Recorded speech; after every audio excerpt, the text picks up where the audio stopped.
தூத்துக்குடி மாவட்டம் முக்காணி அருகே அதிவேகமாக வந்த கார் மோதியதில் தெருக்குழாயில் தண்ணீர் பிடித்துக் கொண்டிருந்த 3 பெண்கள் பரிதாபமாக உயிரிழந்தனர். விவரங்களை செய்தியாளர் முரளி கணேஷ் வழங்க கேட்கலாம். முரளி கணேஷ், எதனால் இந்த விபத்து ஏற்பட்டது? போலீசார் என்ன மாதிரியான விசாரணைகளை மேற்கொண்டுட்டு வராங்க? அதாவது ஸ்ரீராம், பெங்களூர்ல இருந்து திருச்செந்தூருக்கு இனோவா கிறிஸ்டா வாகனமானது தூத்துக்குடி வழியாக இன்று அதிகாலை சென்று கொண்டிருந்தது. இந்த வாகனமானது தூத்துக்குடிக்கும் திருச்செந்தூருக்கும் இடையில மையப்பகுதியில் அமைந்திருக்கக்கூடிய முக்காணிங்கிற கிராம பகுதியை கடந்து செல்லும் போது சாலையோரத்துல குடிநீர் பிடிச்சுக்கிட்டு இருந்த பெண்கள் கூட்டத்துக்கு மத்தியில் இந்த வாகனமானது மோதி விபத்து ஏற்பட்டிருக்கிறது. இந்த விபத்துல தண்ணீர் பிடித்து கொண்டும் தண்ணீர் பிடிக்கிறதுக்காக நின்று கொண்டிருந்த பெண்கள் 3 பேர் சம்பவ இடத்திலேயே உயிரிழந்திருக்காங்க. ஒருவர் மோசமான நிலையில அரசு மருத்துவமனையில சிகிச்சைக்காக அனுமதிக்கப்பட்டிருக்காங்க. அதாவது தொடர் விடுமுறையின் காரணமாக திருச்செந்தூருக்கு நாள்தோறும் பல்லாயிரக்கணக்கான வாகனங்கள் சென்று வருது. கடைசி இப்போ ஒரு 3 நாள் மட்டும் பார்த்தோம்னாலே ஏராளமான வாகனங்கள் அந்த சாலை வழியா பயணிச்சிருக்கிறது.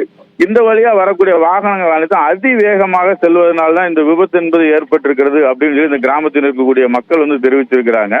இது போன்ற விபத்துகளை தடுக்கிறதுக்கு இந்த பகுதியில வேகத்தடை அமைக்கணும்னு சொல்லி தொடர்ச்சியா அவங்க கோரிக்கை விடுத்து வந்த போதும் இதுவரை அமைக்கப்படலை. அதனால வருங்காலங்களில் இந்த பகுதியில வேகத்தடை அமைக்கணும், விபத்தை தடுக்கணும்.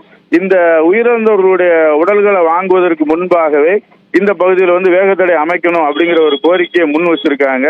இந்த பகுதியில் இருக்கக்கூடிய மக்களினுடைய நீண்டகால கோரிக்கை என்னது அப்படின்னு சொல்லி பார்த்தோம்னா, இந்த சாலையில வாகனங்கள் அதிவேகமா செல்றது, அது வேகத்தை குறைக்கணும். இதற்கு என்ன மாதிரியான நடவடிக்கைகள் வேண்டுமானாலும் எடுக்கலாம்னு சொல்லி அந்த பகுதி மக்கள் போராட்டத்துல கூட ஈடுபட்டு வராங்க. தற்போது போலீசார் இவங்க 3 பேருடைய உடலை கைப்பற்றி தூத்துக்குடி அரசு மருத்துவமனைக்கு உடற்கூறு ஆய்வுக்காக அனுப்பி வச்சிருக்காங்க. சிகிச்சை அளிக்கப்பட்டு வரக்கூடிய பெண்ணினுடைய நிலையும் ரொம்ப கவலைக்கிடமான நிலைமையிலே தான் தற்போது இருக்கிறது. இந்த விபத்து ஏற்படுத்திய வாகனத்தை பறிமுதல் செய்து முக்காணி அருகே இருக்கக்கூடிய ஆத்தூர் போலீசார் இது தொடர்பாக வழக்கு பதிவு செஞ்சு விசாரணை நடத்திக்கிட்டு இருக்காங்க. ஸ்ரீராம், விவரங்களை வழங்கியதற்கு நன்றி முரளி கணேஷ்.